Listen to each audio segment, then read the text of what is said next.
Hey, what's up? Richard Bryce here. Today, I'm going to help you with your short forehand footwork. So we're going to be working on short attacking forehands. We've got two different options that we need to address because the footwork when we deal with a higher ball is going to be a little bit different to when we deal with a lower ball, and there's some key things that you need to understand there.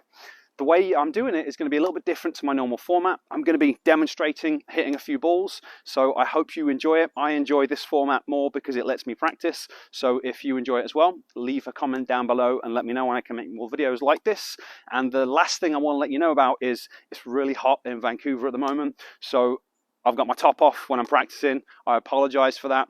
Obviously, you can make complaints down below about that one, but I've managed to keep my shirt on for the intro. So, hope you find the video helpful. If you do, give me that thumbs up.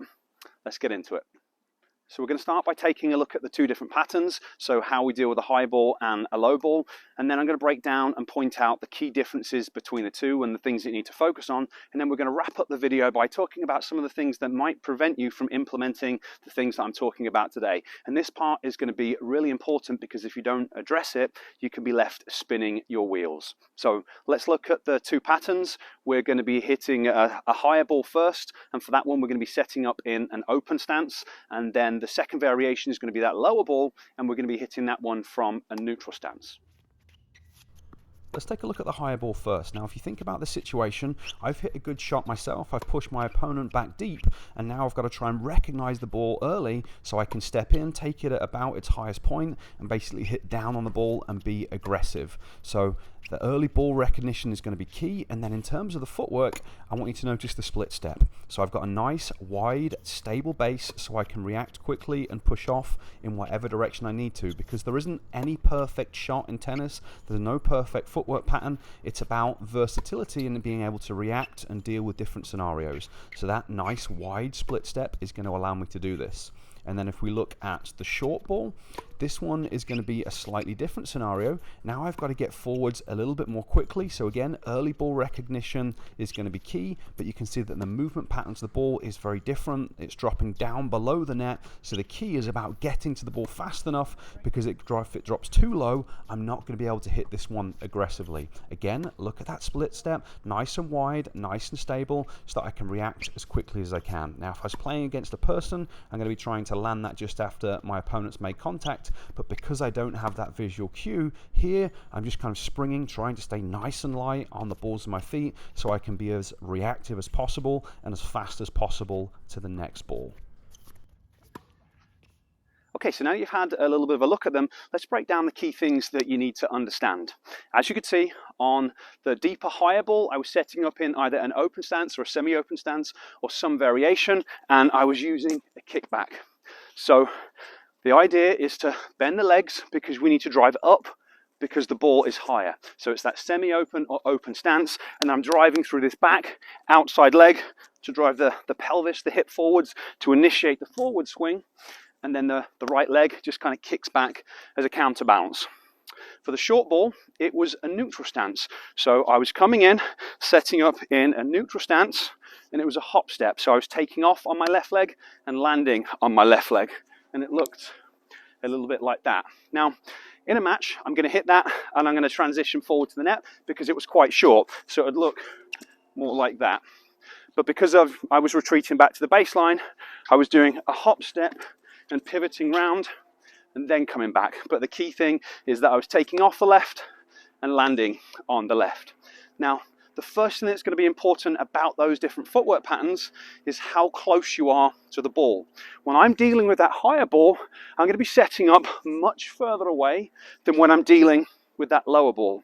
So if you kind of look in this position, you know, look how far my racket is away from my body. And then if you look when I'm taking that lower ball, just because of the angle of my arms, look how far the racket is away from my body. So that's the first big thing that you've got to think about as you start to approach the ball. So let's take a look again and just kind of notice the difference there.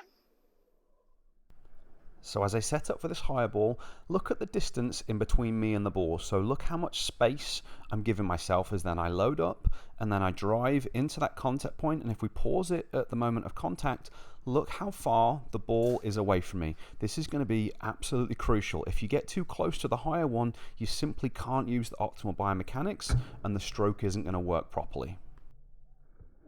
Now, if we compare that to the shorter, lower ball, obviously the movement to the ball is different, but look how much closer I am. As I load into that shot, look how close the ball is to me, and then if I pause it at contact, look at the distance between the ball and my body, or the ball and my leg, much closer than on that higher ball. If we look at the contact points side by side, you can visibly see the difference between the two. On that higher ball, I'm much further away, and on the lower ball, I'm much closer. And this is going to be essential for you to understand, because you have to think about this as you're approaching the ball. If I get too close on the higher ball, the mechanics are going to break down. But if I'm too far away on the low ball, that's not going to work either, because I'm going to be reaching, I'm going to be off balance, and I won't be able to hit through it.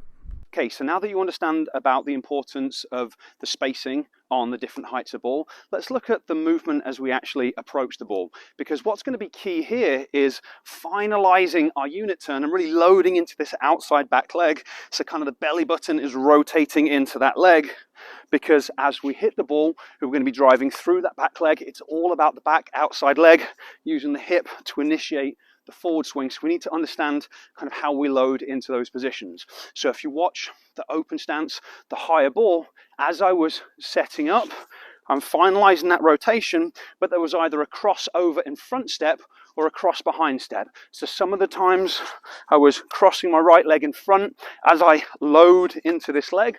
Some of the times I was crossing my right leg behind, but the key piece was rotating my body into this outside leg as I finish that unit turn and the final racket preparation, so that then I can get up into the ball. And on the neutral stance, again, it looks different, but I still got to get that component so that as I'm approaching the ball, I'm rotating into this leg. Now, because I'm moving forwards, they were all running steps into crossover steps. So depending how quick I was to react, some of the time I was taking a couple of forward steps, but a lot of the time I was kind of stepping across in front as I rotated my body, which is going to be absolutely key, because I've got to be getting that portion there so that then I can hit through the ball. So this time when we take a look, that's what we're going to focus on. If we look at the higher ball from the side this time, take a look at the movement as I approach the ball. What's going on? You can see that some of the times I'm crossing in front, some of the times I'm crossing behind, like there. But the most important part is that I'm finalizing that unit turn. I'm rotating that upper body, kind of twisting my torso into my right leg, because I'm going to be loading off that right leg and throwing my right hip forwards in towards the ball to initiate the forward swing. And then in slow motion, we can see the key piece here, finalizing the unit turn and racket preparation, driving through that back hip. The back hip comes forwards into contact. And again, if I move towards the backhand side, I'm crossing behind, starting to rotate my upper body, but then I'm doing that crossover in front step as I finalize the unit turn, loading up through that right leg, the outside leg, driving that hip forwards to initiate the start of the forward swing.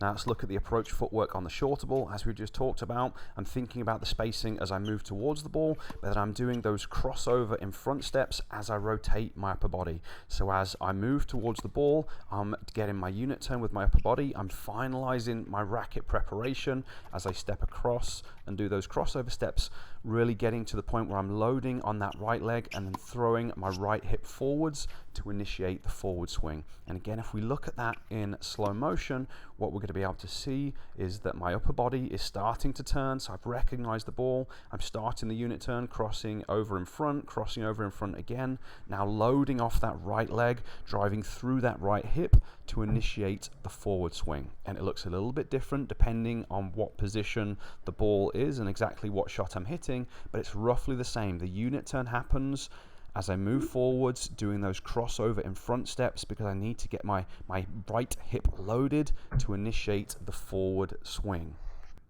The last part we need to focus on when it comes to the footwork is what's going on with this back leg after contact. And what you're going to see is it's very similar. When I set up in that open stance, I'm driving through both legs together, but the focus is really driving this back hip forwards, because that's what initiates the start of the forward swing. And then my right leg just kicks up behind me as a counterbalance. When I'm doing the neutral stance, pretty darn similar. I'm setting up, I'm still driving through this back leg. I'm just taking off on the left and landing on the left rather than taking off with both. So I'm still driving through this back hip to throw it forwards. And because of that, that right leg kicks up in a very similar way. So let's take a quick look at that again.